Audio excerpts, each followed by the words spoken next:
Nós vamos estar trabalhando na mesa de avaliação psicológica, contextos e atualidades. Acho que vocês já perceberam, né, que são duas convidadas, né? A professora Eni e a professora Meristela. Mas a professora Meristela, o sogro dela faleceu.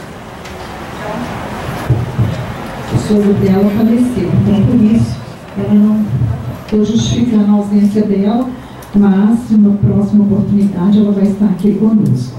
Tá? Já passei o nosso abraço para ela, dizendo que eu falaria isso para vocês. Tá?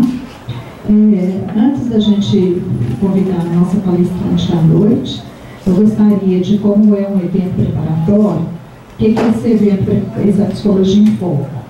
É um trabalho que a gente já está fazendo, visando os psicólogos para já participarem dos pré-congressos, que são de onde a gente vai tirar as teses, né? Todo o trabalho. Então, essa é uma provocação que nós temos passado em todos os nossos eventos aqui do Conselho, tá? Então, você pode passar, porque ele passa um filminho e explica, auto-explicativo, e aí a gente começa. Quer saber como isso pode definir a psicologia no Brasil? As diretrizes do Sistema Conselhos de Psicologia são redefinidas a cada 3 anos no Congresso Nacional da Psicologia, o CNP, que discute e delibera as políticas prioritárias da nossa categoria. Fruto de uma construção coletiva e democrática, o processo tem 4 etapas. Eventos preparatórios, onde os psicólogos constroem as propostas regionais e nacionais. Os pré-congressos, onde essas propostas são votadas. Os congressos regionais, onde as propostas de cada estado são finalmente votadas e aprovadas para a etapa nacional, que é o 9º Congresso Nacional da Psicologia em Brasília. Mas atenção, os eventos preparatórios para o novo CNP já começaram. Não deixe de enviar suas propostas. As psicólogas e psicólogos de Minas Gerais já podem participar, comparecendo aos eventos do CNP-MG.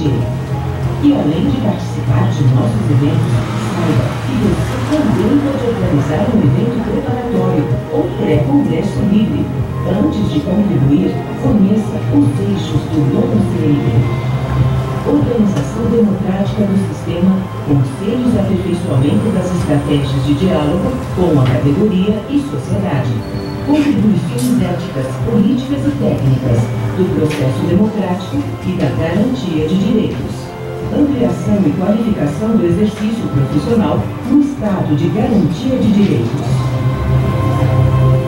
Acesse o site e contribua para a psicologia que queremos.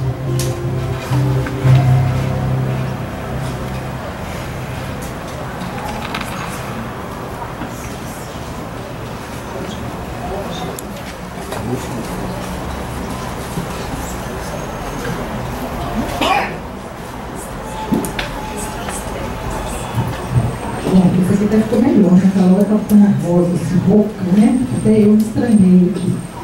Bom, gente, eu também falo que gostaria de, antes, estar lembrando vocês, que vocês receberam uma pastinha, esse avaliação do evento, por favor, depois preencham e entreguem ali na entrada, na portaria. E também tem a programação dos próximos eventos que vai estar acontecendo, que são os temas medicalização e a formação docente, tá? No dia 16, também está na pastinha, no dia 23, saúde mental, a formação e as práticas antimanicomiais. E outros eventos preparatórios também vão estar acontecendo no dia 14, atendimento psicológico online, desafios éticos e normativos. 17/3, a psicologia e as práticas. Dia 22/3, psicologia e identidade. Dia 28/3, sistema socioeducativo e prisional, identidades trans e a garantia de direitos.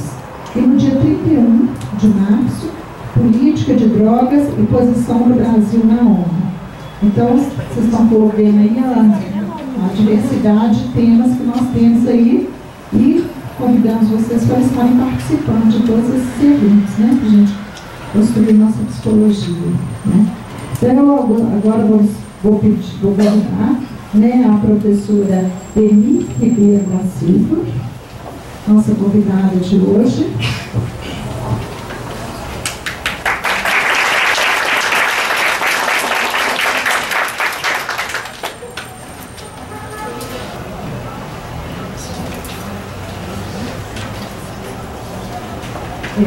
A professora é doutora em avaliação psicológica, professora da PUC, em pós-graduação e da graduação também. Da graduação. É uma professora que tem um currículo riquíssimo, né, professora? E muito obrigada por estar aqui, porque hoje nós vamos estar aprendendo muito com você. E, então, já passo a palavra e o que você precisar, porque as horas. Gente, boa noite. Eu só complementar, na verdade, eu sou professora da PUC e da Universidade Salgado de Oliveira também, que é o universo, né? Meus alunos estão aqui, né? E isso é um evento, na verdade, a gente está fazendo dessa atividade um evento de aula, né? Então, hoje, eu vejo meus alunos para vir trabalhar, tem psicologia, né? Está muito bom, né, gente? Inclusive, muito bom. Bom, eu queria primeiramente agradecer esse convite, dizer assim que é uma grande satisfação estar aqui, né, com vocês, para uma conversa, na verdade. A minha intenção aqui é que a gente converse um pouco de um assunto que faz parte da minha vida, né, da minha vida profissional, e eu vivo isso. Eu trabalho com avaliação psicológica e invisto nessa questão da avaliação psicológica desde a minha graduação.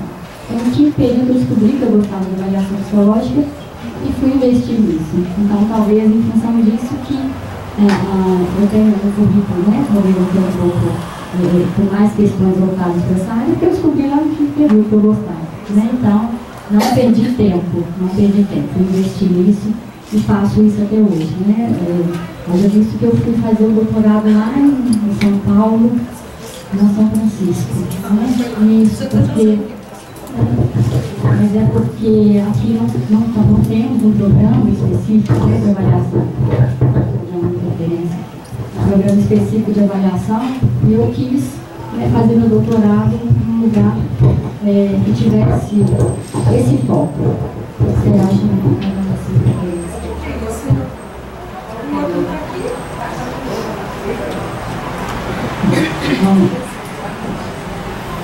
Bom, então lá na São Francisco nós temos um programa específico e eu queria isso, estudar num lugar que tivesse voltado exclusivamente para avaliação psicológica, né? E eu fiz isso e a minha pesquisa de doutorado foi com PNK. Danado PNK, né? Todo mundo aí, alguns amam, outros odeiam, e foi a minha pesquisa, né, em relação a ele. Numa outra oportunidade eu queria até vir falar dele aqui, né?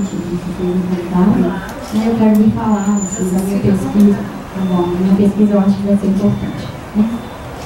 Bom, eu vou sair desse lugar aqui, não vou ficar ali, tá? Bom, infelizmente a amiga Estela não pôde vir, né? E ela seria uma parceira comigo hoje aqui, porque ela ia falar de uma parte da avaliação psicológica, que é a avaliação clínica, e eu vou falar sobre a avaliação psicológica, especialmente nos concursos, né? Que é a minha área hoje, eu tenho uma atuação, né, mais voltada para essa área, mas com algumas críticas. Na verdade, eu vou trazer algumas questões, alguns questionamentos, e vou começar, então, por esse conceito, né, de avaliação psicológica, que, com certeza, todo mundo aqui já conhece, todo mundo já sabe, mas eu acho que é interessante a gente trazer de volta, né? Que é esse conceito, inclusive, da Resolução 07/2003. Então, a gente está começando essa conversa aqui, pensando então que a gente tem várias resoluções que ajudam a gente a exercer nossa profissão, principalmente na área de avaliação psicológica. Com certeza, para algumas pessoas isso aqui vai ser repetitivo, mas eu sou repetitiva, eu falo isso o tempo inteiro, né, que eu acho importante, mas é interessante que a gente entenda esse conceito, né, de que a avaliação psicológica é um processo que envolve conhecimento técnico, conhecimento científico, técnico científico, e também que entenda as leis, as normas, o que é passado para a gente como proposta, e não simplesmente como uma testagem. Então, para começar, a gente tem que entender que é um processo que ele inclui, né, instrumentos de avaliação, entre eles os testes. Os testes não são derivados por outro. A gente ouve muita questão da graduação, esse teste não é bola de cristal. Então, vou reforçar isso aqui. O teste é só mais um instrumento no processo de avaliação psicológica. Então, e pensar o quanto é importante a gente ter essa noção de que a avaliação psicológica como processo, ela tem consequências na sociedade. Vamos pensar como é que seria isso. Quando eu faço uma avaliação para um juiz, né, um candidato a juiz, e eu elimino essa pessoa do processo, porque ele não tem perfil para ser juiz, eu estou, de certa forma, tirando uma pessoa que não teria condições de ser um juiz. Né? Quando eu faço uma avaliação para um policial militar e vejo que essa pessoa não tem condições de ser um policial militar, na verdade, isso é um ganho para a sociedade. Né? Então, quando a gente pensa em uma questão voltada para a sociedade, a gente sempre pensa na psicologia social. Ela tem esse propósito? Tem, mas a avaliação psicológica também tem. E a gente, às vezes, não consegue verificar isso, não consegue enxergar isso, porque a gente também tem um certo preconceito em relação a ela, né? Bom, então tem essa questão do retorno para a sociedade, que a avaliação psicológica, ela com certeza, né, tem esse propósito, e a gente tem que ter então conhecimento sobre os métodos e técnicas que a gente utiliza no processo de avaliação psicológica. Entendeu?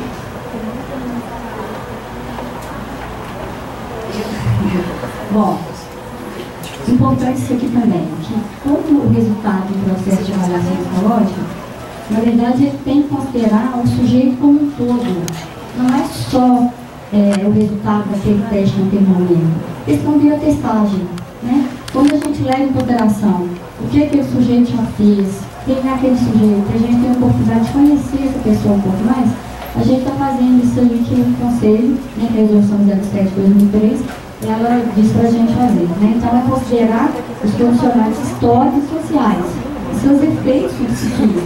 Então, a pessoa ela não é só aquele momento, aquele teste. O teste pode predizer o comportamento do filho? Pode, claro que pode. Mas a gente tem que considerar o sujeito como um todo. Ele não é só aquilo que ele apresenta naquele momento. E, infelizmente, isso, né, em algumas situações, por exemplo, de concurso público, a gente não pode considerar muito essa questão da entrevista. Depois a gente já fala um pouquinho mais, né? Bom, então a gente tem que, né, como eu disse ali, observar tudo. É um processo, não é uma coisa distante. Então, para realizar um processo de avaliação psicológica, né, o psicólogo tem minimamente que conhecer, né, sobre normatização. Eu tenho até vontade de fazer uma pesquisa, sabe, Júnior, assim, para saber os psicólogos. Vocês lembram o que é normatização? Não dá vontade de perguntar aqui agora, não vou fazer isso não. Né? Então, ou seja, não vou fazer isso não. Mas assim, em qual população que eu posso aplicar um teste? Muitas pessoas nem se fazem essa pergunta. Né? Quando vão fazer um processo seletivo, ou mesmo fazer uma avaliação numa clínica, simplesmente assim, eu gosto desse teste, eu conheço esse teste, eu aprendi, então vou aplicar. Muitas vezes isso acontece com frequência. As pessoas usam o instrumento e nem sabem sobre a normatização. Muitas vezes ele não se aplica pelo público, eu não posso aplicar para aquela pessoa. Por quê? Eu não tenho referência para saber então se aquela pessoa está normal, não está normal, se o percentil dela naquele teste está acima da média, está abaixo da média. Então, se eu faço uma pesquisa com uma população, a normatização é com um público masculino, eu tenho que aplicar esse teste no público masculino. Eu não posso aplicar no público feminino, muito menos em relação à idade. Se eu faço uma normatização com pessoas acima de 18 anos, eu não posso aplicar em adolescente. E isso acontece. Infelizmente, as pessoas não se atenham a essa questão. A outra, a padronização, procedimento de aplicação, que é uma das questões mais complicadas que tem assim, em relação a isso, que é as pessoas aplicarem o teste do jeito que elas acham que elas devem, né? Inclusive mudar a padronização. Eu lembro que uma pessoa me disse uma vez assim, eu vou aplicar o teste de setembro, não lembro mais assim, e eles são, né, sei lá, 25 minutos, não lembro mais qual que é. E aí eu vou aplicar por 40 porque é um teste muito difícil. A pessoa falou isso para mim, né? Então eu vou aplicar, vou dar mais tempo porque é um teste difícil. Então as pessoas têm que saber isso, porque a gente tem que seguir rigidamente o que está no manual. Se pode falar o tempo, se não pode, não alterar as instruções que estão lá, não aumentar e nem acrescentar, né, alguma coisa sua, muito menos tirar a informação. Então isso tem que ser uma coisa clara. Ter clareza sobre o objetivo da avaliação, ou seja, o que eu estou avaliando, o que eu quero saber nessa avaliação, né? Qual é o objetivo dessa minha avaliação. Tem que saber sobre qualidade, né, de maneira geral, né, de maneira bem, a grosso modo, na verdade, a validade seria esse teste médio que ele diz que ele mede, isso é seríssimo, porque uma vez que um teste né, está com parecer favorável, vou trazer isso aqui depois também, no Conselho Federal de Psicologia, não quer dizer que o teste pode ser usado em qualquer contexto, de qualquer forma. Eu estou vivendo isso hoje, assim que eu terminei meu doutorado com o PMK. As pesquisas que eu fiz, e foi uma pesquisa séria, de 4 anos, de muito investimento, eu não achei, não cheguei a conclusões favoráveis em relação ao PMK. Então é uma coisa que eu já escrevi os artigos, já mandei para publicação, espero que eles aceitem, que eles publiquem, e a gente não, vocês vão poder ter acesso a essas informações. Mas quem quiser também ter acesso à minha tese, depois no final pode me pedir, o meu e-mail vai ficar ali, quem quiser eu mando, tá? Infelizmente, então, depois de 4 anos de pesquisa com o PMK, a pesquisa é muito séria, eu não tenho resultados favoráveis, mas ele está favorável hoje no Conselho. Aí a gente se questiona, e aí, o que faz? Tem que saber ler o manual, né? Então, tem que saber ler o manual, não é acreditar simplesmente, né? Assim, ele voltou, ou PMK ou qualquer outro teste. Eu falo de PMK porque eu estudei isso, né? Mas qualquer outro teste, não é a gente acreditar cegamente no que está escrito no manual ali, e tem que saber ler o manual, né? Não é simplesmente lá, falar, e pode se aplicar em pessoas de tal idade e pronto. Tem que saber ler, tem que ir lá ler as pesquisas, para saber se a gente tem pesquisa favorável em relação àquele teste, naquele público que a gente quer aplicar. Isso aí está escrito na Instrução 02 de 2003, que eu acabei de falar aqui agora. Muita gente nunca leu, não sabe o que eu estou dizendo aqui agora, mas eu vou voltar nisso, porque eu sou repetitiva, como eu disse, né? Tem muitas exigências, então, em relação aos instrumentos que a gente usa, é essa aqui. Então, segundo o Conselho Federal de Psicologia, para que o teste tenha parecer favorável, ele tem que ter alguns requisitos mínimos, né? Então, primeiramente, o manual tem que trazer uma descrição clara e suficiente de suas características técnicas no que tange. Então, o manual tem que ter isso. O construto que ele pretende avaliar, então, o que é isso? Ele está medindo memória, está medindo personalidade, está medindo inteligência. Então, lá no manual tem que ficar claro isso. Até porque eu preciso saber que tipo de inteligência, por exemplo, que eu quero avaliar. Então, no manual, né, está escrito. E eu preciso, muitas vezes, saber antes de olhar no manual qual a inteligência que eu estou querendo investigar. Então, isso está lá no manual, tem que saber ler. Então, tem que ter uma caracterização fundamentada na literatura da área, né? Então, se é na avaliação psicológica, na psicometria. E muito importante isso aqui que eu destaquei, tá, gente? Olha só. Pelo menos um estudo brasileiro com evidências positivas de validade, no caso de testes com amplas evidências de validade fora do país. Então, se eu tenho um teste que já é muito conhecido fora do país, por exemplo, o VISC-4, é um teste amplamente conhecido ali no mundo inteiro. Então, se eu tiver uma pesquisa de validade com o VISC aqui, ótimo, já é o suficiente para esse teste ser usado aqui.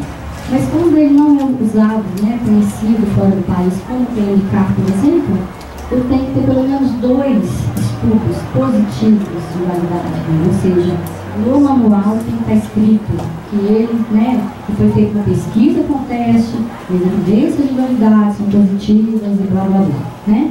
Então isso é importante a gente saber.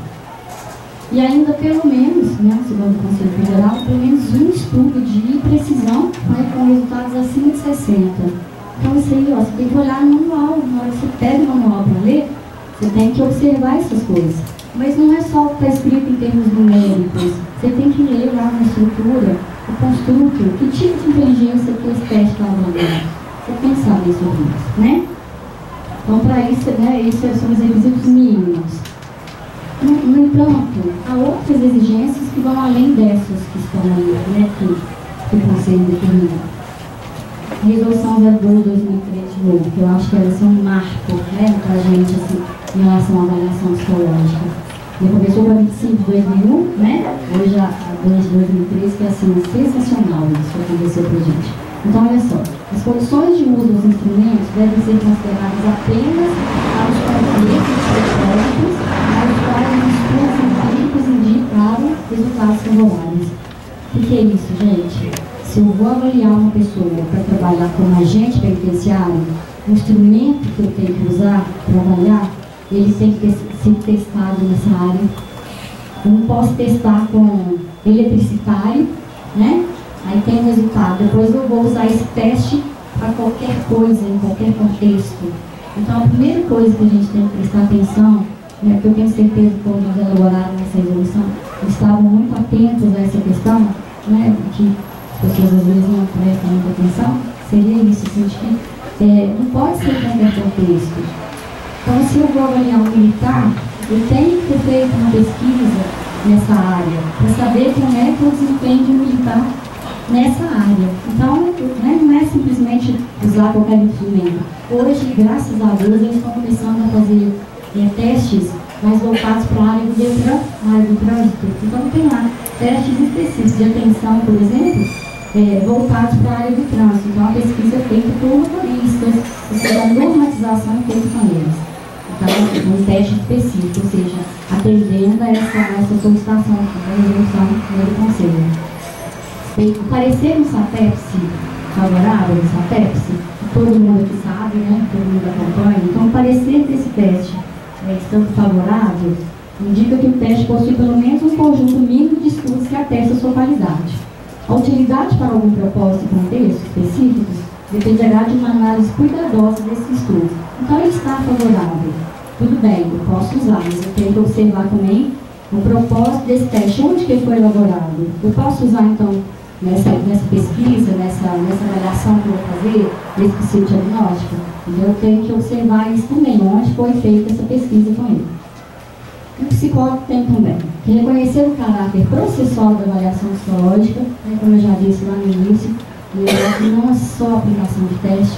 Eu faço isso com meus alunos de terapia. Eu chego na sala e pergunto assim, o que é avaliação psicológica? Todo mundo fala, é aplicar teste. Todo mundo, senso comum, né, aluno que não teve psicometria, não conhece, não sabe desse conceito, eles acham que a avaliação psicológica é aplicar um teste. Não é só isso, né? O teste é um instrumento.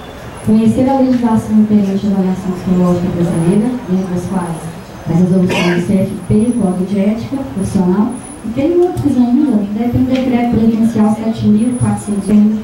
Outra coisa, me falaram que o PMK foi criado para testar aviadores. E aí, por acaso, que ele percebeu. Na verdade, ele achava, né, que estava testando ali se a pessoa tinha facilidade para usar ali, né, mas não é. De repente, ele descobriu que pessoas mais extratensas usavam, tinha um instrumento, que tipo como se tivesse um tripé, um ferro, assim, né? Então, ele usava aquilo para saber se a pessoa ia ter facilidade e tal.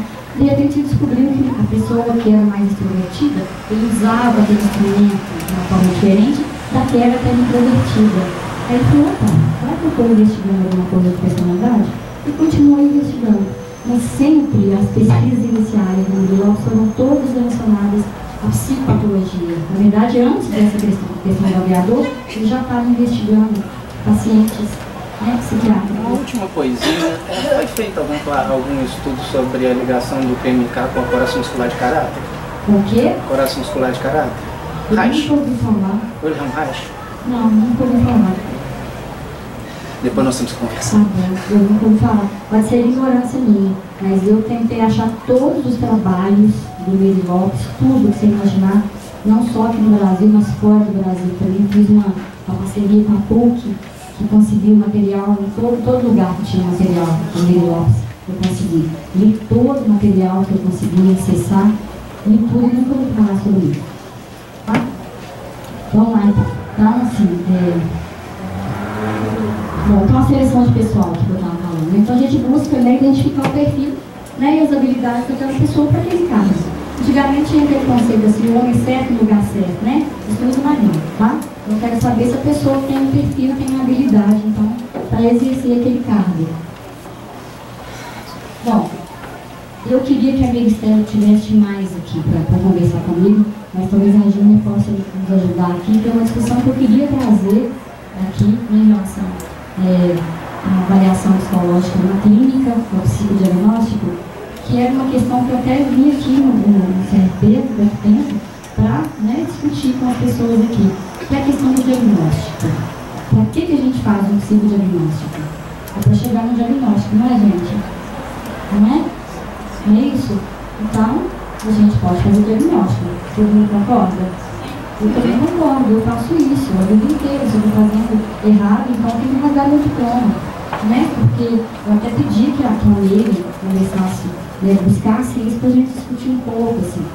Aí ela descobriu uma resolução, né, do conselho que fala sobre isso, e a gente sabe que as nossas bíblias em relação à avaliação psicológica, Jurema, Alcides Cunha, né, ontem mesmo eu estava relendo algumas coisas com os meus alunos, e estavam lá.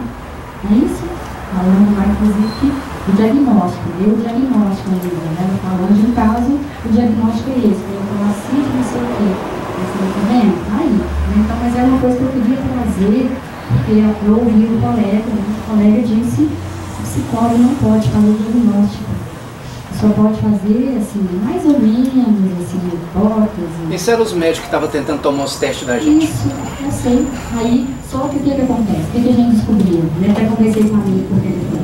Então, existe uma resolução, ela não foi revogada, 96, 15 de 96, então ela caiu, não foi revogada e tal. Está escrito nela. Até tentei achar hoje lá, mas não consegui pegar, que eu queria trazer, mas era uma coisa da família conversar aqui, sabe? E a gente discutiu e falou, bom, então se ela não foi revogada ainda, está valendo. Tem o ato médico? Tem, mas ainda, né, não tem nada decidido. E eu faço isso a minha vida inteira. A vida inteira eu consigo fazer o diagnóstico. Por que eu consigo fazer? Porque eu tenho técnicas, né, e conhecimento para chegar no diagnóstico. Eu consigo aplicar um rótulo no paciente, fazer uma entrevista em profundidade e chegar no diagnóstico de transtorno afetivo bipolar. Eu consigo fazer isso? Eu estou fazendo errado? Né? Eu recebo encaminhamento de psiquiatra que às vezes não sabe o que o paciente tem. Então ele pede para eu aplicar um rocha, né, e passar para ele, então, o que esse paciente tem. Tá? Eu tenho parceiros psiquiatras que fazem isso.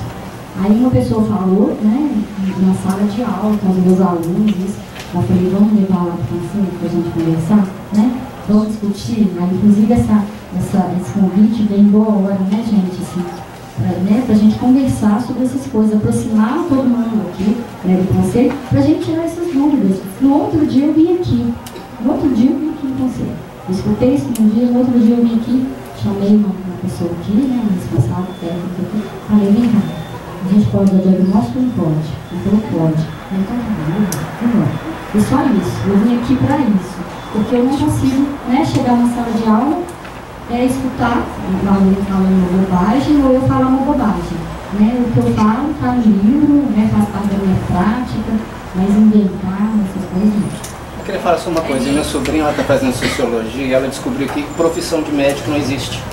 Psicólogo é profissão, médico não é profissão. Pode olhar na Constituição do Brasil. Não existe profissão médico.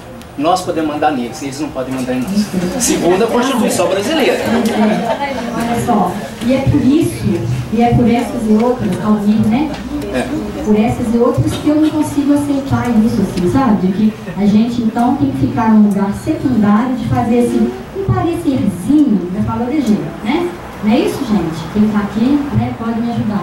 A gente faz um parecerzinho, mas a gente não pode. A gente pode levantar uma hipótese. Como assim? Se eu tenho conhecimento para isso, se eu tenho técnica para isso, estou cansada de ler os livros de Rocha, da psicopatologia de Rocha, eu consigo identificar um transtorno através das respostas que o sujeito me dá. Faço isso desde que eu estava lá no quinto período, comecei a aprender, estudei Rocha 3 anos e meio da minha vida com a Alzira Schuller, né? Como é que eu vou hoje aceitar que uma pessoa venha para mim e fala que o diagnóstico só pode ser feito pelo psiquiatra? Não consigo. A não ser que venha uma resolução e fale para mim. Uma prova disso é quando um neurologista ou mesmo um psiquiatra nos manda uma criança ou um idoso para fazer uma avaliação neuropsicológica no consultório, para descobrir uma síndrome de Asperger, um autismo, ajudar na descoberta dessas síndromes aí, muito TDAH, que não existe um exame clínico que comprova, né? Que nós, com testes, conseguimos chegar próximo e principalmente doenças mentais. Nós temos habilitação para isso, né? Então, se tiver uma resolução e diga para mim que não pode, aí eu vou mudar o meu discurso. Mas até então eu vou continuar com ele, né? O psicólogo pode dar diagnóstico sim, e eu vou continuar fazendo isso até que, né, que não possa, até que tenha algum lugar escrito, né? Então eu quero até pedir, né, se tiver, se vocês puderem contribuir de alguma forma com a gente para isso, né? Se tiver alguma coisa, eu até falei assim para os meus alunos, será que eu perdi alguma coisa nesses 4 anos que eu estava fazendo doutorado? Né? E posso ter, eu falei, humildemente falei, eu posso estar enganada, né? De repente apareceu alguma coisa ali, né, em relação ao ato médico, que foi determinado, o conselho publicou alguma coisa e eu cochilei. Falei isso, na sala de aula desse jeito. Eu saí da minha casa e eu fiz outro dia para saber se tinha uma novidade. Eu falaram para mim que não tinha, eu voltei e falei com os meus alunos.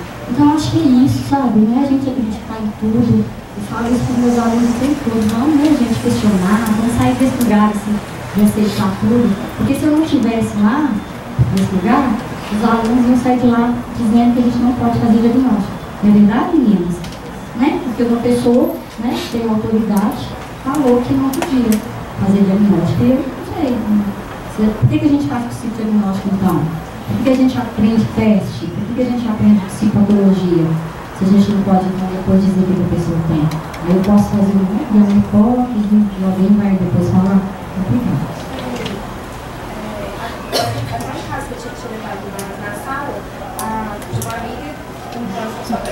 Adoção no judiciário, deram um papel para ela, escrito que ela precisava de um atestado de sanidade física e mental dos requerentes, né, dela e do esposo. E entre parênteses, médico. E ela veio me perguntar, isso quem tem que é médico ou um psicólogo? Eu falei, para mim é um psicólogo, porque quem tem a capacidade de te avaliar com testes, é um psicólogo. Porque me informaram lá que até o cardiologista pode me dar esse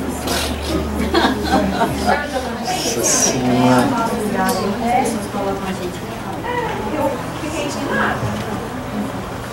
Mas é isso, então tem que se indignar mesmo e vir aqui, né? Pra gente saber o que é verdade, o que não é, então a gente tem que se informar, né?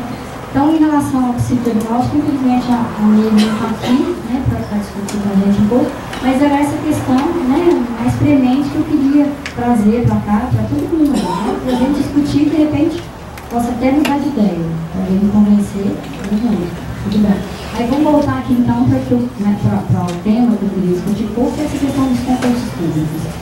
Quais são as questões mais frequentes? Primeiro, a gente tem uma resolução, na verdade, duas, né? Uma de 01 de 2002 e essa uma novíssima, que acabou de sair agora, 02 de 2016, que regulamenta os concursos públicos. Eu não sei se todo mundo sabe, mas na maioria dos concursos públicos hoje, a pessoa tem que passar pela avaliação psicológica. Não está lá escrito essa resolução. E ela pode, inclusive, essa avaliação psicológica, ela pode ser, inclusive, eliminatória. Né? Antigamente a gente fazia avaliação para candidato a juiz, aqui de Minas Gerais, e a avaliação, a avaliação psicológica ficava antes da prova oral. Agora ela é a última. Ou seja, o candidato pode até passar na prova oral, mas se ele for outro indicado na avaliação psicológica, ele não entra. E há uma tendência hoje dos desembargadores aceitarem o nosso parecer final, seria apto ou inapto. Então isso fala assim da força, então, né, da psicologia, da avaliação psicológica nessa área jurídica, né, está crescendo cada vez mais esse espaço, né, e esse crédito, acho que é bacana isso. Esse crédito, então, de que quando você faz uma avaliação psicológica, você está dizendo se a pessoa tem perfil, se ela está apta ou não para exercer esse cargo. Olha a responsabilidade máxima. Muito sério posso, por exemplo, dizer que aquele candidato ele é apto para indicar para aquela vaga, ele não tem os requisitos. Eu posso fazer o contrário, dizer que ele está inapto, né? Dizer que ele está inapto e está equivocado nisso. E para isso, independente né, se é um candidato a juiz, se é um candidato a promotor, se é um candidato a delegado, ou um soldado, um agente penitenciário, sei lá, seja o que for, a gente tem que fazer isso com responsabilidade e conhecimento. E é por isso que a gente tem que ir lá, né, como eu disse lá atrás, ler os manuais, ler as resoluções, ler o nosso código de ética.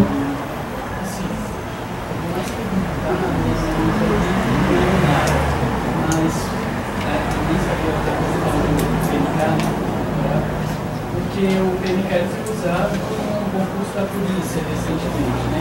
Até que está dando muita discussão, muitas pessoas estão questionando mesmo o PNCAD. Você acha que é uma ligação, até que fala de escola na costa, às vezes coloca a ilusão que o PNCAD não é doutorado, né? Aí você acha que isso se deve um pouco a essa valorização de escola que está acontecendo longe, porque é aplicada a muitos testes que são em contextos errados, talvez? Nesse momento, hoje, essa questão desse concurso desse contexto da polícia, ele teve um índice de aptidão muito alto. Então, assim, quase 50% das pessoas foram contraindicadas. 480 candidatos foram contraindicados, 472 entraram com recurso e apenas 21 recursos foram deferidos. E eu acompanhei muitos candidatos, né, nesse recurso, que é um trabalho que eu faço também. Eu acho que é bacana ter alguém que conhece um pouco, que acaba sendo uma perícia, né, para a polícia. Na verdade, é uma parceria, a polícia me indica para fazer esse trabalho. Né, então, em momento algum, eu estou contra a polícia. Eles me indicam para ir lá, né, porque aí a gente acaba sabendo se as pessoas, se as clínicas estão trabalhando direitinho. Isso é muito bacana. Uma pergunta que eu ia deixar para fazer no final, mas já que tocou no assunto, é a questão desses testes pode estar sendo afetado pela idiotização da sociedade. Tem um processo de idiotização do povo que está refletindo nos testes psicológicos, a gente percebe. Com certeza. Então, assim, eu acho que vamos ter que talvez reavaliar não só os testes, mas a sociedade como um todo. Na verdade, está vendo? As informações são trocadas, as pessoas acreditam em tudo que aparece, as pessoas acreditam, por exemplo, né, está favorável, o teste está favorável, que ótimo, então eu posso usar em qualquer contexto, de qualquer forma, e posso indicar ou contraindicar uma pessoa. Né? Eu estou falando justamente dessa seriedade disso, né? Quando eu estou avaliando o candidato a juiz, você é um candidato ali a policial, seja o que for, policial civil, qualquer coisa, eu tenho que ter seriedade, eu tenho que ter certeza que aquele instrumento que eu estou usando, ele realmente me possibilita dizer se aquele sujeito está apto ou inapto. Para isso, existe uma coisa lá nos Estados Unidos que a gente não faz aqui, que é pesquisa de validação preditiva. Né? Então, quando eu aplico um teste para saber se a pessoa vai ser um bom vendedor, aí eu apliquei, fiz aquela bateria de testes, apliquei, foi indicado lá e está trabalhando, eu tenho que voltar lá daqui a um tempo para saber se ele está sendo um bom vendedor. Tem que fazer isso. Aqui no Brasil, nossos testes não passam por essa validade preditiva. A gente não faz isso. Nos Estados Unidos, desde a década de 50, eles fazem isso com todos os testes. E lá tem muito teste. A gente tem aqui uns 150, sei lá, pouco mais, não sei mais. A última vez que eu contei tinha 143, não contei mais. Oi. Boa noite. Meu nome é Edgar. Quais medidas assim, são cabíveis quando algum profissional ou alguém da área faz um uso indevido dos testes? Assim? Porque o que a gente vê muitas vezes é, perdão da expressão, muitos profissionais fazendo um serviço muito pouco e nenhuma medida é tomada em relação a isso, seja pela classe, seja pelos conselhos. Como que os profissionais podem se posicionar diante disso? Como que a gente pode interferir de alguma maneira para validar mais um pouco nossa própria credibilidade diante da sociedade? Assim? Bom, em relação à questão de penalidade, talvez a Júlia possa. Pode falar, né? Tudo que você fala, você sabe. Eu acho que a gente tem que fazer o seguinte, é isso aqui que nós estamos fazendo, é discutir sobre as coisas. Eu tenho essa coisa comigo sempre assim. Por exemplo, eu avalio um candidato ali. Ele é inibido, eu pergunto assim, quanto ele é inibido? O quanto isso vai interferir na vida profissional dele? Então a gente tem que se questionar, não é pegar aquilo como verdade absoluta e pronto. Em relação à punição, aqui a Zona fala para você. É porque eu não escutei direito a pergunta dele sobre a questão dos policiais, mas assim, que me veio a cabeça que o PMK durante um bom tempo ele foi utilizado tanto no trânsito, né, do Detran, e para esses cargos mais, vamos dizer assim, com maior risco, né? Depois ele ficou desfavorável, agora ele voltou, mas durante muito tempo ele foi usado. Aí como é que fica isso? Deixa eu te contar uma coisa. PMK foi usado no Brasil desde 1939, com verdade absoluta. Gente, eu não sou contra PMK não, tá? Adoro, inclusive, foi estudar 4 anos. Tá? Então, quando eu falo assim, pode parecer, alguém pode pensar que eu sou contra. De jeito nenhum. Eu sou cientista. Eu estou a favor da verdade. Graças a Deus eu não tenho rabo preso com ninguém. Com editora, com universidade, com ninguém. Ninguém me ajudou a pagar esse doutorado, foi eu que paguei do meu bolso. Então, a pesquisa, a conclusão que eu cheguei foi essa, assim. Né? Então, é um teste frágil. Tá? É frágil nesse sentido. Então, a questão maior hoje não é nem o teste. É a quantidade de pessoas que foram contraindicadas. Por isso que deu. E a maioria das contraindicações se basearam unicamente no PMK. Que, a meu ver, é um teste, né, depois da minha avaliação, é um teste frágil, a estrutura dele é frágil. Mas aí, no outro momento, né, a Júlia disse que já foi convidada, nós vamos combinar e eu venho aqui falar sobre a minha pesquisa para vocês, tá? Porque eu acho que é importante colocar a cara, né? Eu estou fazendo isso aqui, estou colocando a cara aí para todo mundo saber, porque não tem como a gente fazer um trabalho de 4 anos, um trabalho seríssimo, onde eu envolvi toda a faculdade, a PUC inteira me ajudou. O pessoal saiu lá de Contagem para participar de um mutirão que eu fiz para a aplicação do PMK, porque 300 PMKs individualmente, eu uma equipe imensa, mobilizei todo mundo, aí eu chego numa conclusão e eu não posso falar disso. Posso, eu tenho mais obrigação de falar, não estou dizendo que o PMK não serve, eu estou dizendo que ele precisa de mais pesquisas. O que a gente tem no manual hoje sobre o PMK é o suficiente. Então, cabe nisso aqui, ó, né, nisso aqui, como se chama? Nicolas acabou de falar. Então, qual que é a questão toda do PMK? Não é PMK, né? Se fosse um outro teste, talvez seria ele, né, o bombardeado, né? Eles não ficaram holográfico e PMK. E o PMK, as publicações todas se basearam quase que exclusivamente no PMK. E a gente vai falar sobre isso daqui a pouco aqui, sobre essa questão de validação e eficácia. Então, vamos lá. Primeiro, os concursos. É tudo muito corrido, né, muito rápido. Eles têm ali que fazer avaliações em vários candidatos em pouquíssimo tempo. Um tempo atrás eles fizeram uma avaliação, disseram, né, que fizeram uma avaliação em 9.000 candidatos a agente penitenciário em um mês. Nem se quisesse, né? Nem se quisesse. É equipe pequena, não era assim, né? 20.000 pessoas, não, era pouquíssimas pessoas, 9.000 candidatos, fizeram uma avaliação em um mês. Impossível se avaliar do jeito que a gente tem corrigido, né?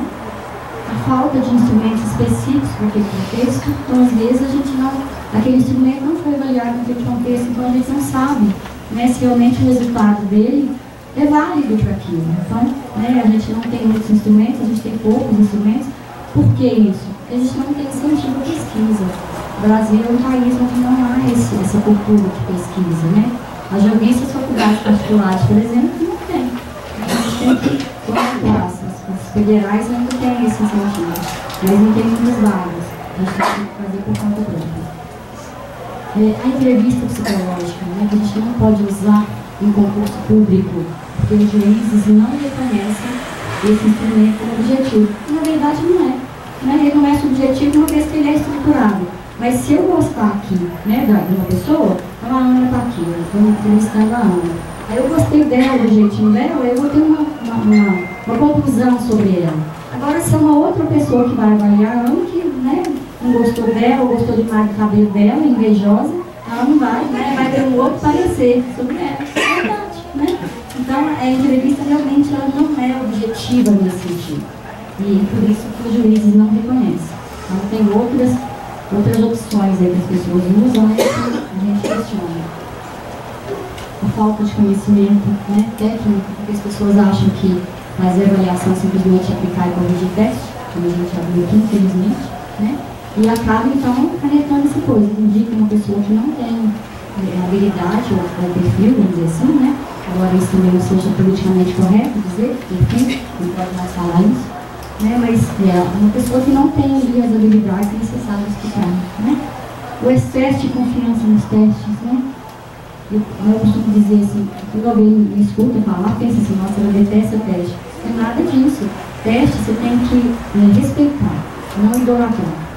Né? Tem uma frase que eu gosto muito de colocar nas minhas provas, é assim, comente a frase.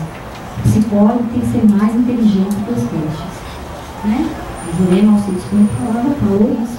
O psicólogo tem que ser mais inteligente, gente. Ele é só um instrumento. Você não fica ali 5 anos, no mínimo, na cadeira de faculdade, para depois acreditar ali no resultado daquele teste que está na internet, infelizmente. As pessoas, né, infelizmente, socializam.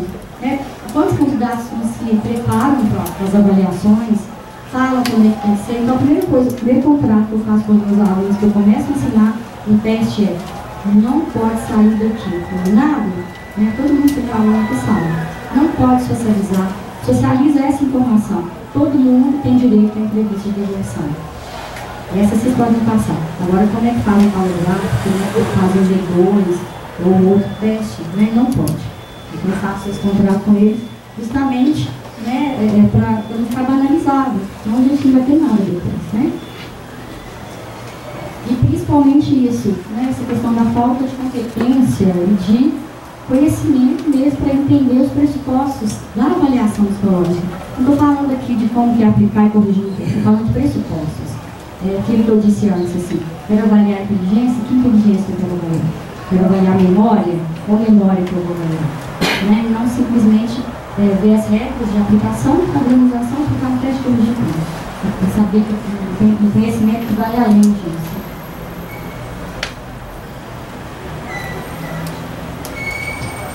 Essa questão de validação de testes. Esses dias eu, nesse concurso da polícia, uma mãe, uma psicóloga ansiosa, mãe de um candidato, foi atrás de mim lá no consultório, né, porque eu puderam ter contraindicado, eu atendi esse menino, e ela foi conversar comigo, né, sou psicóloga, e não sei o quê, aí foi ler o recurso comigo, então, aí depois foi lá conversar com alguém, né, de pessoa responsável lá no CRS, né, sobre isso. E a resposta que ela teve foi assim, e eu falei disso aqui, ó. Eu estou usando 2 testes, né, o polográfico e o PNK. Para eu dizer que esse candidato está contraindicado em relação à agressividade, essa característica me apareceu nos 2, uma vez que você usou 2 instrumentos que leram as mesmas características, né, você tem que eles aparecerem no PNK e no polográfico. Eu falei isso, né, eu coloquei isso lá no recurso, essa questão de validação intertestes. E ela falou assim, a resposta que ela deu foi: como que aí uma pessoa tão conhecida, tão estudiosa, fala uma besteira dessa? Né? Não tem nada. Aí eu tenho que estar aqui, então, é uma outra pessoa, né? Eu não falei da minha cabeça. Eu concordo com isso, mas tem gente que falou. Olha só, a questão de ler isso aqui para vocês. A bateria de testes é utilizada por 2 razões principais. Primeiramente, considera-se que nenhum teste, isoladamente, pode proporcionar uma avaliação abrangente da pessoa como um todo.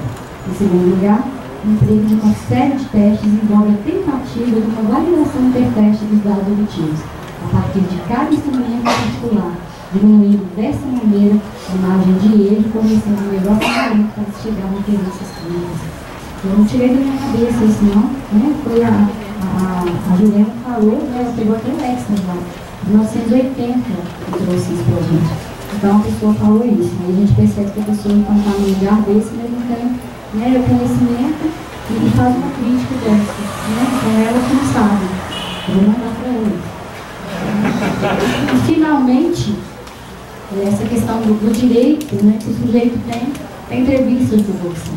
Então, é obrigação do psicólogo, o direito do avaliado, né, saber sobre o motivo da contraindicação. Em concurso público isso acontece, né? A pessoa tem direito, inclusive ela pode levar um psicólogo para acompanhar e ver o motivo da contraindicação, e isso é sensacional, né? E assim tem que ser mesmo. Mas é nesse momento que aparecem os oportunistas, né? Pessoas que às vezes não têm nenhuma noção de avaliação psicológica, estão lá querendo candidato, né? Dessa vez eu tive uma experiência muito interessante, porque muita gente me liga, quando sai do concurso, as pessoas me ligam, né, para acompanhá-los, e eu acompanho no dia que eu dou conta, né? E aí mais de 10 pessoas me ligaram assim: será que você pode fazer o recurso para mim? Aí eu falei: mas Você já recebeu a entrevista de evolução? Já. A psicóloga me acompanhou e ela só foi lá e anotou o motivo da contraindicação. E ela cobrou desse candidato para fazer isso. E ela cobrou, ela falou assim, eu não sei fazer o recurso, eu só sei ir lá e anotar. Eu não precisava de pagar a psicóloga para fazer isso, olha.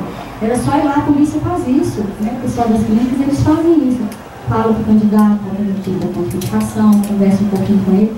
E era simplesmente anotado no papel. Você foi contraindicado por descontrole da agressividade. Não é prazer, o meu dinheiro aí. E depois eles estavam assim, sem saber como é que eles faziam. E é claro que eu não fiz. Eu falei, não tem condição, eu só posso fazer um recurso quando eu tenho acesso ao material. Eu faço uma perícia nesse material. E eu vejo, então, se eu concordo ou discordo. Porque a primeira coisa que eu faço, o primeiro contrato com ele é o seguinte: se eu concordar com o parecer, eu não vou escrever nada, tá bom? Aí eles, né, eu tenho que negociar e tal, porque depois eles ficam querendo.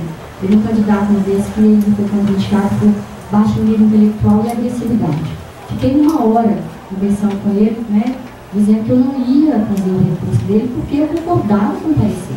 Né, porque não é só a questão do teste ali.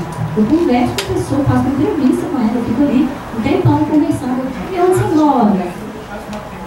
Onde você mora? Você é casado, solteiro? Eu fico lá uma hora fazendo entrevista. Então, eu não pego simplesmente o resultado do teste. E quando eu vou lá ter acesso ao teste, eu não pego simplesmente o que está escrito lá, eu faço a minha avaliação daquele material. E depois é que eu vou ver qual foi o motivo da contraindicação, e o que eles colocaram, e assim por diante. Aí ele chegou, né, aí eu convenci ele. Depois de uma hora, ele levantou e falou assim, então tá bom, doutor, eu vou embora. Aí chegou no elevador, ele voltou, bravo, falou assim, mas eu vou sair daqui sem um papel? Né? Ela não escreveu nada pra mim? O que eu vou dizer? Eu quero levar alguma coisa na polícia. Aí eu escrevi assim pra ele, a despeito da minha concordância sobre o parecer de inapto, o candidato discorda. Ele achou lindo e foi embora. Achou lindo, ele não sabia nem o que era aquilo, eu estava certíssimo, né? Eu, a polícia, todo mundo, ele não tinha nem ensinamento, ele não sabia nem. Então, assim, olha a contribuição social disso. Aquele sujeito não tinha realmente condição nenhuma, ele ia andar armado, né? Ele podia ficar na porta da escola, os meus netos, eu tenho 2 netinhos, eles podiam ficar na porta deles, né? Ainda bem que ele não foi. Então, nesse momento é que é interessante que a gente reconheça, então, essa devolução é necessária. A pessoa precisa saber o motivo da contraindicação. A gente conversa muito na sala de aula, quando pergunta para os amigos, você já participou de algum processo? Ah, e aí, deu a devolução? Não. Como é que você se sentiu? Péssimo, né? Então é importante que a gente escute, que a gente converse com o sujeito, ele tem direito a isso. E essa informação tem que ser socializada. Porque só assim que a gente vai conseguir fazer um processo bem feito. Por quê? Porque as pessoas vão estar lá observando o que você fez. Né? Então é abrir ao público. É uma coisa que é nossa, exclusiva nossa, que a gente pode fazer, e pode fazer bem, né? Pode ajudar a sociedade quando a gente fecha um diagnóstico e a pessoa vai ser medicada de maneira adequada, né? Isso é muito bacana. Quando a gente dá um resultado de apto para uma pessoa que vai estar bem, eu já tive vários candidatos assim que foram contraindicados e eu vou lá e falo, esse candidato tem perfil. E agora mesmo aconteceu, esses 21 que a polícia deferia, 4 foram que eu acompanhei. Então, assim, mas a pessoa tinha perfil mesmo. Depois não tem fácil, você não tem perfil não. Eu já achei isso. Se você nem entrar na justiça, vai ser ruim pra você. Eu falo assim pra ele, né? Pra pessoa não continuar fazendo isso. Então é isso, eu acho que essa última informação para que você socialize, né? Todo mundo que passa por um processo merece, tem direito a uma entrevista de evolução, porque ele foi objeto de avaliação e é obrigação nossa fazer isso, né? Fala.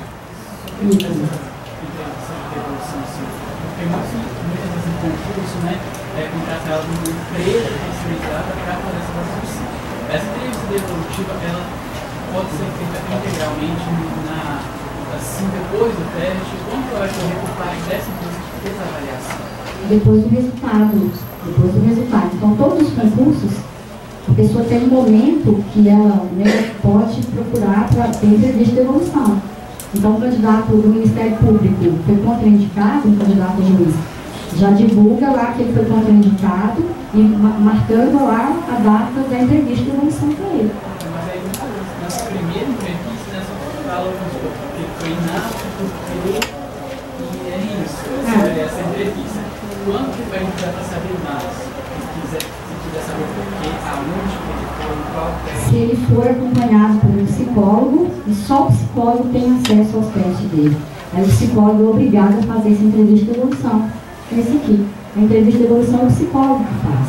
Né? Seja na empresa, diretamente para o candidato sem acesso aos testes, seja através de um psicólogo que tem acesso aos testes, faz a perícia naquele material e dá o retorno do candidato. Isso é só quando a gente vai em recurso ou não? Não, todo concurso público tem essa questão, né? Que depois o candidato tem acesso, ele pode receber inclusive evolução, falar na escola. Tá? E as instituições hoje elas já divulgam o resultado, às vezes até por uma data. Né? Sua devolução vai ser editada no horário. Assim. E a gente acha que é isso. Né? Na verdade, a gente vai responder ali, né, a pergunta dele. Quer fazer uma rodada de perguntas? Vou deixar meu e-mail aqui. Tá?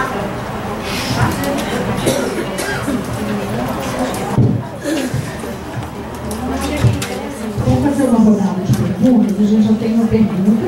Aí vamos fazer 3. E aí a gente, são 8h25, o nosso horário de término hoje acabou que a gente é 9 horas, né? Então por isso que não tem muito jeito. Então mais uma pergunta ali, aí a gente fecha esse bloco de 3, com a minha já extrapola, né? 4, e a gente faz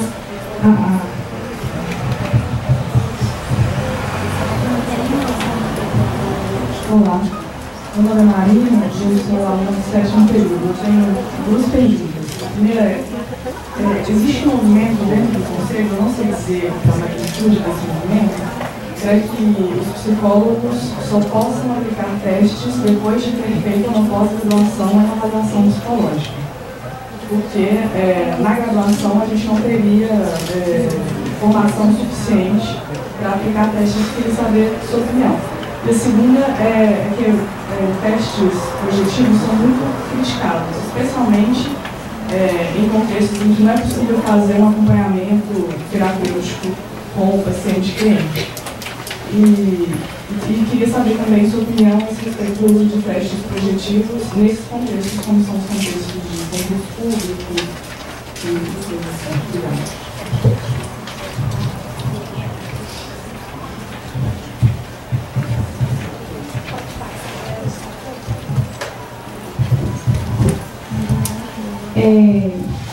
A minha pergunta, eu não sei se vocês estão acompanhando, o Ministério do Trabalho tem uma resolução que a partir de um tempo para cá é necessário fazer uma avaliação psicossocial para alguns cargos em empresas de pessoas que trabalham em cargos de maior risco. São pessoas que trabalham em altura, em espaço confinado, equipe de emergência e alguns outros cargos com maior risco.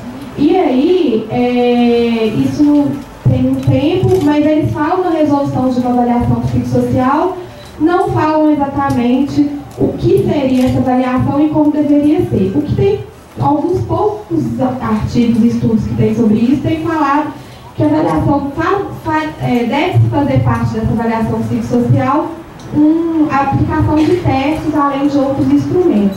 Então, eu queria saber se vocês têm acompanhado isso, quais são os instrumentos que têm sido mais utilizados, se vocês têm acompanhado, quais testes, né, têm sido utilizados. E uma outra pergunta, desculpe a minha ignorância, mas quais testes estão sendo utilizados para agora, né, policiais, para esses cargos de juiz, militar, eu não sei. Obrigada. Mais uma aí, né, gente? Tem uma, duas, mais uma. A última eu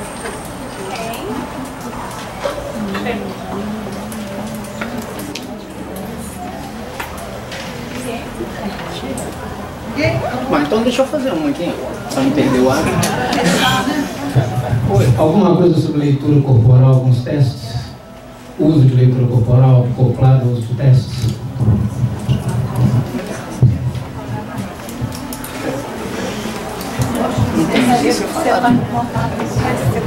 Gente, então vou começar respondendo a pergunta, né, que como é que você chama? fiz a pergunta do como que o Conselho, se o Conselho fiscaliza. Edgar? Tá, o Edgar. Pergunta boa, né? Isso que a gente está aqui no meio de profissionais e futuros profissionais, né? Primeiro eu queria dizer para vocês que a função do Conselho é orientar, disciplinar e fiscalizar o exercício profissional. Então, isso faz parte da função dos conselhos, né? Dos conselhos do Federal, né? E do Conselho Regional de Psicologia, que é o que vocês estão aqui, que é o Conselho Regional de Minas Gerais. Isso vocês encontram quando a profissão, quando as atribuições, né, do sistema conselho e mesmo a questão do nosso exercício profissional. Tá? Como que eu vou pensar nessa questão? O que mais temos atualmente aqui no Conselho é muito por processos éticos, por má aplicação de técnicas. Estudar processo ético. Tá? Hoje a gente já vem trabalhando, sempre uma outra perspectiva, porque nosso trabalho aqui na função é fiscalizar, disciplinar como? É a gente fazendo as resoluções que são normas do nosso exercício profissional, né? Fiscalizar, então a gente às vezes recebe denúncias, né? A gente, o Edgar, vou usar o Edgar vem cá e fala, olha, eu tenho que fazer uma denúncia, eu fui ser submetido a um teste e esse teste ele não estava nas condições, ele não usou o material adequado, né? Coisas que são simples da observância, né? Ou então a pessoa com a bateria do celular, na hora do teste, o telefone tocou várias vezes e por isso ela não atendeu o telefone, o psicólogo não atendeu, eu estou inventando aqui as posições, tá?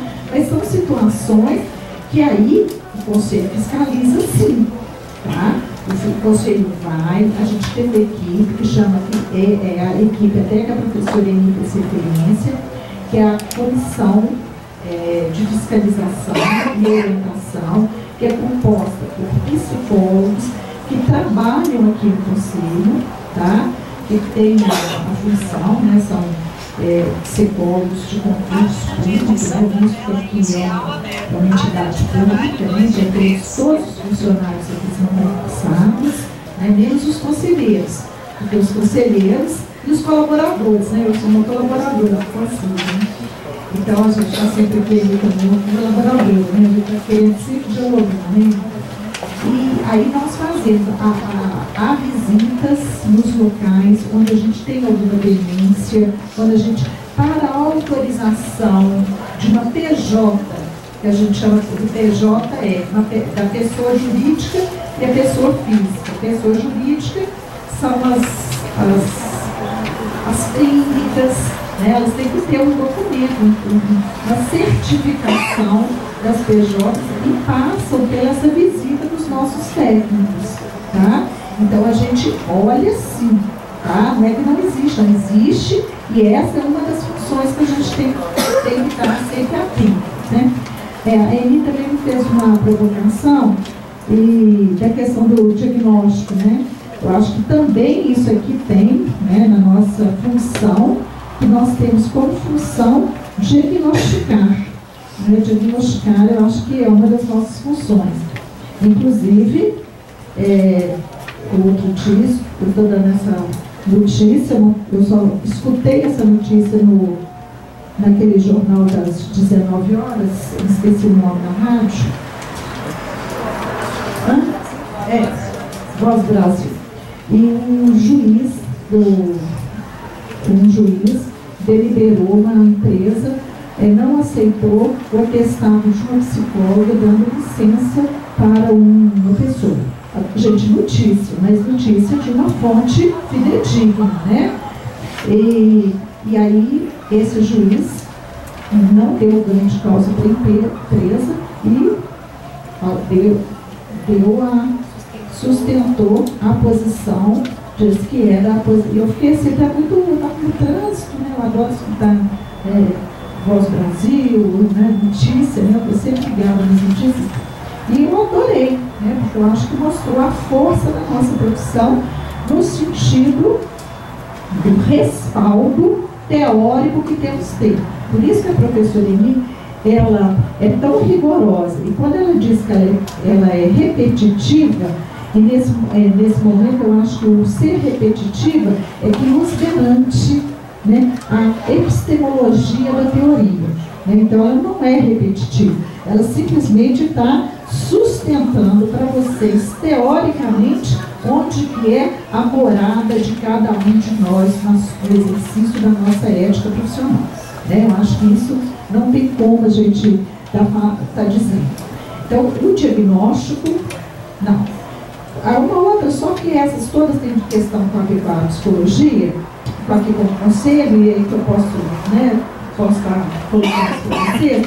Uma outra questão, eu não escuto, nunca ouvi falar que precisa de, eu não ouvi aqui dentro do conselho, do movimento, eu sou uma colaboradora, mas também sempre com muito modéstia, porque a gente está sempre, hoje mesmo a professora Eni trouxe para mim, que foi, aqui no conselho nós ainda nem temos nos nossos, aqui com o pessoal da orientação, né, porque está só lá nem no Conselho Federal não está, né? Diário Oficial, está no Diário Oficial ainda, né? Quem tinha, ela já trouxe a publicação de uma outra, né, uma resolução de regulamentação da avaliação psicológica em concurso público. Então, essas coisas são quentes, né? Então, agora, o que faz a gente ficar? É frequentar o meio, é conversar com os colegas, é ler, né? Eu vou dar o site para vocês, www.cft.org.br.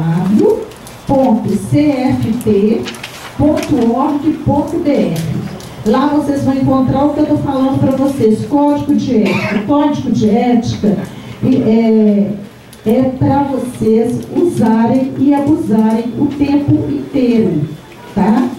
Porque vocês precisam, inclusive eu queria ler aqui para vocês uma parte que fala do estagiário, que eu acho que é importante estar colocando para vocês, falar, mas isso é só para...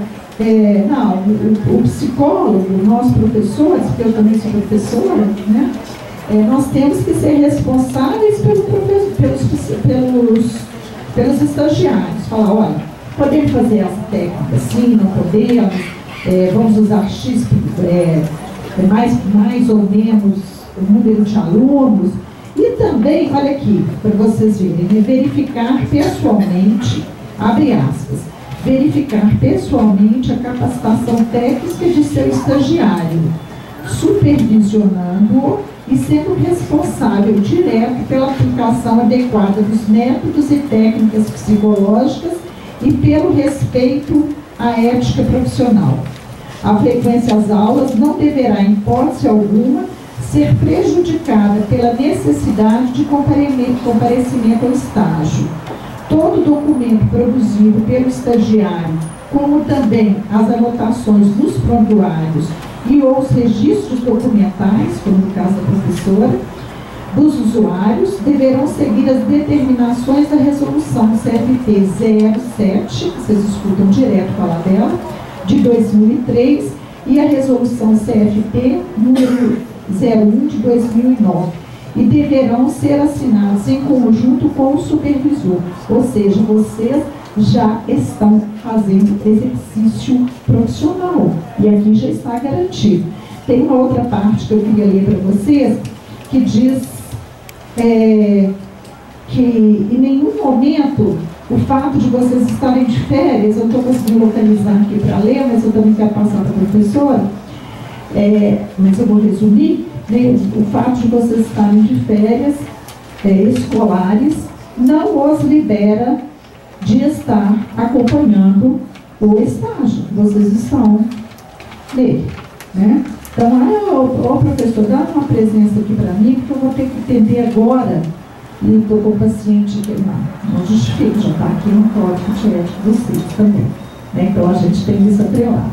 Eu nunca ouvi dizer que existe uma preocupação, está circulando isso aqui no Conselho, por parte de que só pós-graduados que possam aplicar testes. Realmente eu não escutei isso. Mas eu penso que hoje a gente tem uma diretriz curricular, que é uma diretriz generalista, e isso para qualquer atividade, seja ela nas políticas públicas, no serviço social, no SUAS, né, no emergências e desastres, qualquer uma, a gente vai ter que estar sempre estudando, né, para a gente poder colocar. Não tem mais 4.000 horas, não tem como suportar toda a teoria, né, do nosso trabalho. Tanto é que teve uma vez, que eu me lembro, que havia uma demanda muito grande de que a avaliação psicológica fosse uma especialidade. E o que nós discutimos muito na época é que a avaliação psicológica, ela não é só feita de teste, né? Um diagnóstico, né? Quando você vai lá na psicanálise, você não está lá psicose, neurose, perversão, você não vai colocar o sujeito dentro daqueles princípios que são diagnósticos, né? Não é isso que a gente faz no projeto, vocês colocam lá dentro do diagnóstico, do projeto terapêutico, vocês colocam para o paciente, né? Então, nunca escutei, tá?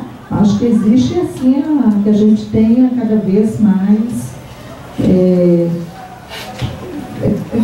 fique cada vez mais atualizados e tenham mais estudos, mais pesquisas, para que a gente possa, né, nossa área mesmo de avaliação psicológica, quem me lembra disso, por que todas as resoluções são depois? Porque no ano 2000 a gente fez o primeiro Congresso Nacional de Avaliação Psicológica, só com delegados, representantes do Brasil inteiro, em Minas, trabalhando pra caramba, né, Anitta? E levamos muitas contribuições. A primeira resolução também nossa aqui, da resolução de concurso público, também partiu daqui, de uma demanda muito grande do pessoal da Polícia Civil, depois Polícia Militar também veio conosco, né? Então a gente está aqui sempre com o nosso grupo, né? E hoje o professor Délcio, que coordena, e é o conselheiro, é o professor Délcio Fernando, que coordena a Comissão de Avaliação Psicológica, inclusive está indo para o Rio agora para uma reunião que eles vão estar fazendo lá, todo mundo do sistema conselho. Então a gente está vendo a nossa área aí cada vez teoricamente mais suportada. Então isso é o que o conselho faz, né? Suportar as teorias, indicar caminhos, né? Orientar, tá? Agora quero ouvir a professora. Eu tenho umas questões para falar, não sei se eu vou responder exatamente a pergunta que você fez, porque na verdade eu não sei de movimento, falando em relação a essa questão da especialidade. O que eu sei é que existe um grupo, né, do pessoal do IBAP e da Valpsi, né, a Valpsi, você já viu, um grupo também na internet, um grupo, né, de psicólogos da área de avaliação psicológica, que discutem muito essa questão da especialidade. O que é uma coisa assim, que eu também acho que a última conversa que teve lá em São Paulo, do IBAP, a gente discutiu isso, foi dar uma abaixo-assinada para a gente mandar para o Conselho Federal, nesse sentido de tentar ver essa possibilidade da avaliação psicológica, né, ser uma especialidade. Isso, por quê? Porque, por exemplo, eu coordeno um curso de pós-graduação em avaliação diagnóstico psicológico na PUC Minas. É um curso de 1 ano e meio voltado para o aprendizado da avaliação psicológica, inclusive a gente já esteve lá com a gente, né? A ética profissional. Isso, então assim, é um trabalho que a gente faz com todo amor, porque a gente tem esse amor pela avaliação, né, psicológica. E a gente discutiu muito, porque o nosso curso, o nosso aluno sai pós-graduado em avaliação diagnóstico psicológico. Ele não tem uma carteira de especialista. E uma coisa que eu às vezes converso com os alunos de sala de aula é o seguinte: como não tem essa especialidade, não tem, né, a pessoa não tem uma carteirinha de ter um especialista em psicologia do esporte, Psicologia clínica. Então assim, por que não teria, né, avaliação psicológica? Aí o que o pessoal, né, disse pra gente foi o seguinte: vai ter o Marcelo, que é meu parceiro lá na coordenação, a gente na época buscou essas informações, ele disse o seguinte: uma pessoa que fez psicologia, ele não necessariamente precisa usar só teste para fazer um diagnóstico, né? Foi o que a Júlia disse. Mas e se a gente está usando teste? Aí o que eu questiono sempre é assim, será que uma pessoa que tem um doutorado em avaliação psicológica tem o mesmo peso de uma pessoa que acabou de sair da graduação e que teve 2 disciplinas? Né? A Júlia acabou de falar, o currículo não comporta mais, né, assim, várias disciplinas de avaliação psicológica. Está sendo enxugado cada vez mais, é uma exigência do MEC, essa questão da generalidade. Então, assim, o aluno às vezes tem 2 disciplinas, 3 disciplinas de avaliação psicológica, e será que ele tem o mesmo reconhecimento lá fora? Talvez para os empresários que vão contratar uma pessoa, né, que tem doutorado e o outro que não tem, para ele seja até melhor contratar quem não tem. Mas aí vem uma questão ética aí, né, assim, de conhecimento, né, de trabalho, de ética e outras coisas. Então, o que eu sei é que tem essas discussões sempre em congressos sobre isso, mas eu não sei se é um movimento, né, em que pé que está esse movimento, se tem esse movimento, eu não estou participando dele, né, não estou sabendo direito, assim, né, mas que existe esse questionamento, assim, né, será que uma pessoa para trabalhar com uma avaliação psicológica, que ele vai usar teste, ele não deveria, né, ser especialista, não deveria. E é justamente por isso que a gente criou esse curso na PUC. A gente viu essa demanda, essa necessidade. Os nossos alunos saindo da graduação, muitas vezes não tinham esse conhecimento, que é tudo junto e misturado, né, psicologia social com psicometria, com não sei o que e tal, e não tinha. Então a gente criou essa pós em 2008 justamente para isso, para atender essas pessoas que gostam de avaliação psicológica e que realmente estão comprometidos, que querem aprender um pouquinho mais. Ah, então, eu acho que a gente respondeu, né? Pergunta? Eu não sei responder, não. Tá? As outras? Outra pergunta? Não, eu terminei. Agora você pode... Então, vamos lá. Então, a outra pergunta, esse movimento, né, talvez é o que eu já disse. A outra, os testes projetivos, né, que são criticados, é isso? E usados em concurso. É isso que você queria saber? Quem que é a pessoa? Então, é isso mesmo? Né? O que eu acho das técnicas projetivas usadas em concurso? Eu acho que é um teste como qualquer outro. A única diferença é que um teste objetivo ele é mais fácil de você corrigir. Mas não quer dizer, né, que um teste projetivo, na verdade um não estruturado, né, que dentro dele está o projetivo e o expressivo, é um teste que não possa ser usado. Ele pode, desde que a pessoa que vai aplicar, corrigir, tenha conhecimento técnico. Os instrumentos estão para isso, então não existe essa coisa. Eu acho que as pessoas têm que ser, né, têm que ser bem preparadas, elas têm que estar bem preparadas. Independe da técnica. Né? Então, se é projetivo, objetivo, inclusive tem uma questão, que eu vou aproveitar para falar também, que eu sou muito crítica, tem uma empresa, que não é em Minas Gerais, é fora daqui, que costuma fazer seleção só, né, concurso, avaliação psicológica para concurso, só com o teste objetivo. E ainda põe um ponto de corte, né? Então, se tiver 60 nisso, ele tá. Se tiver 45, já não tá. 50, não tá. Então, ele faz uma coisa, uma miscelânea, assim, objetiva, só questões quantitativas. Aí o sujeito, ele fala assim, ele tem que ter indicativo de sim, em tantos itens do palográfico, e aí se tiver tantos, ele está dentro. Então, de repente, ele tem lá 15 indicativos, 14 ele tem 5, um ele tem não, que é a agressividade, mas aí ele está dentro. Uma coisa muito esquisita. Aí eu questionei, inclusive, na época, por isso, assim, por que você não coloca uma técnica expressiva, projetiva, vai aplica um zoom, de repente, já tem muita gente, para conhecer o sujeito que ele vai sem resistência, o teste não está aprendido, que não está lá na internet. Então eu não vejo nada contra, não vejo nada contra, eu acho que deve fazer mesmo, sabe? Só que a pessoa tem que saber, né, que não é fácil. A outra, essa questão da avaliação psicossocial, eu não conheço, né? Nem a Júlia também, né? Se você tiver essa resolução, manda pra gente, manda pela EMI, manda pra mim, entendeu? É uma norma regulamentadora do Ministério do Trabalho, a ANS. Mas é legal você passar isso pra gente, porque é exatamente assim que a gente vai fazer nessa... Eu peço, a gente vê aqui, ele manda pra gente, formaliza, a gente pede aqui. Meu e-mail tá aqui. Na época eu estava estudando sobre isso, eu até liguei aqui, mas o pessoal também não conhecia. Aí me mandaram um artigo, mas o nome do artigo eu não consegui ter acesso.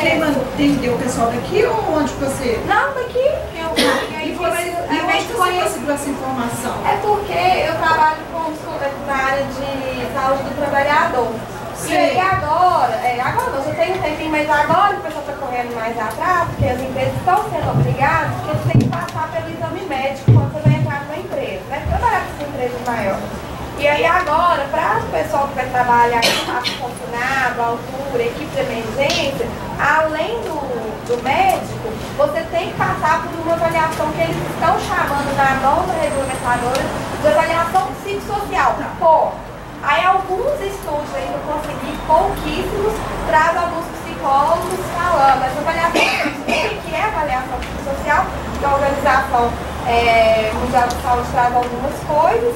E falando que é importante, então, também algumas avaliações, a aplicação de alguns testes para ajudar. Não foi entrevista e tudo. Isso, mas não tem nada assim. Depois, na hora de terminar aqui, você me deixa seu e-mail aqui, porque eu acho que é importante a gente poder ler primeiro essa FNR. Tá? Então, manda para mim também. Manda para mim, manda para a gente, entendeu? E também a gente vai na captura, vai pegando o meio dela, né? E não vão passar pra gente não? Nós vamos ficar aqui só olhando. Aí depois a gente vai ter vendo o que a gente faz dessas informações que a gente vai acontecer. A gente faz isso que está acontecendo aqui hoje. A gente discute, faz roda de conversa, faz psicologia em foco, tem as comissões que trabalham aqui no conselho. Né? Então, tudo que a gente recebe, o Conselho movimenta isso. Né? Então, isso vocês veem no jornalzinho, toda vez que aparece. Tá? Trocar essa informação mesmo, né? Porque a gente não sabe, né? Se a gente fica tão envolvido com outras coisas, né? Mas se tem de si, se interessa. Bom, aí a quarta pergunta, que são os concursos, o que é o complicado? Eu acho que está gravando. É isso. Então, tá, olha só, a questão do juiz, concurso para militar, quais os testes que vão ser usados? É isso? Na verdade, os testes que a gente tem hoje, né? Teste de atenção, teste de inteligência, hoje o palográfico está sendo muito utilizado, né? Embora seja um teste que ele é mais situacional do que estrutural, mas é um teste muito utilizado hoje no mercado, e é por falta de opção, então a gente não tem muitas opções. Projetivo, não? Oi? Teste projetivo, não? Sim, na verdade expressivo, né? O palográfico e o PMK. O PMK também tem sido usado. E testes objetivos, atenção, inteligência, né? Esses assim. E alguns elementares, como BFT, FT, alguns testes. Mas aí você restringe só para o pessoal do ensino médio, né? Mas aí a maioria também nesse caso é ensino médio. E isso aí depende muito, né, qual área que vai ser esse concurso, né? E finalmente a pergunta do Almir sobre leitura corporal, é isso? Se existe alguma coisa? Eu não conheço. Inclusive, né, falando mais uma vez aí do PMK, a teoria que sustenta o PMK é a teoria motriz da consciência, que faz a expressão motora e personalidade, que é uma coisa que eu quero investigar também, que eu não achei no concurso. Não tem. Então, o mais próximo disso que você acabou de falar foi essa questão da teoria motriz da consciência, que fala sobre movimento expressivo, né, e personalidade, mas que a gente não achou ainda nada. Eu não achei ainda, né? Nada, eu procurei. Achei nada assim que possa garantir, sabe, que isso é verdade e que existe essa correspondência. Né? Então eu estou pesquisando, vou continuar pesquisando, inclusive na neurociência, para ver se a gente acha alguma coisa. Mas ainda não achei não. Sobre leitura corporal, não. Tá? Tá ficando meio famoso aí na televisão. E aquele seriado de televisão foi baseado num curso que a Nereida inventou uns 10 anos atrás aqui em Belo Horizonte. Eles fizeram um seriado norte-americano sobre o que ela fez aqui em Belo Horizonte. Mas eu penso também que tudo pode acontecer e tudo é possível, desde que uma professora falou. Tem uma fundamentação teórica, tem a pesquisa e aí tem o SAPEPSI. Quem fez a pergunta de como que você sabe? Tem a Lara que já passou por ela também, né? É o SAPEPSI. Entra naquele site que eu passei, www, né, do CFP, e lá vocês vão ter testes que são para uso psicólogo, que são exatamente os que estão dentro desse conceito, né? De tudo isso que a gente ouviu.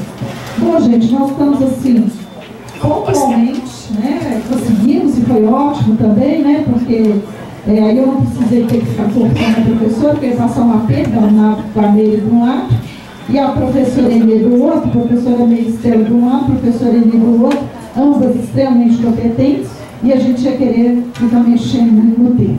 Mas nós vamos estar convidando aí para esse evento. Já vou falar com o professor Delcio, da sua disponibilidade, está trazendo aqui para a gente a pesquisa dela de doutorado, e ele já está mobilizando, então, um novo convite, né?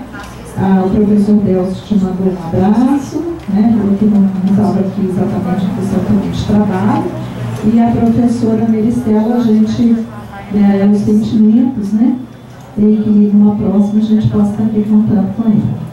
Bom, gente, no mais, gostaria também de estar passando as mãos da professora Eli, certificado, né? Em nome do Conselho Regional de Psicologia. Eu agradeço a sua presença, a presença de vocês todos, tá? Por favor, compareçam aos próximos eventos. Essa é uma posição de cidadania, é uma posição de estar, né, dentro das discussões. É assim que a gente fica sabendo, né? Igual você fala, por isso mesmo que você vem sempre, né? Porque você participa, coloca, e o nosso trabalho é esse, tá? Então, muito obrigada a todos, até o próximo evento.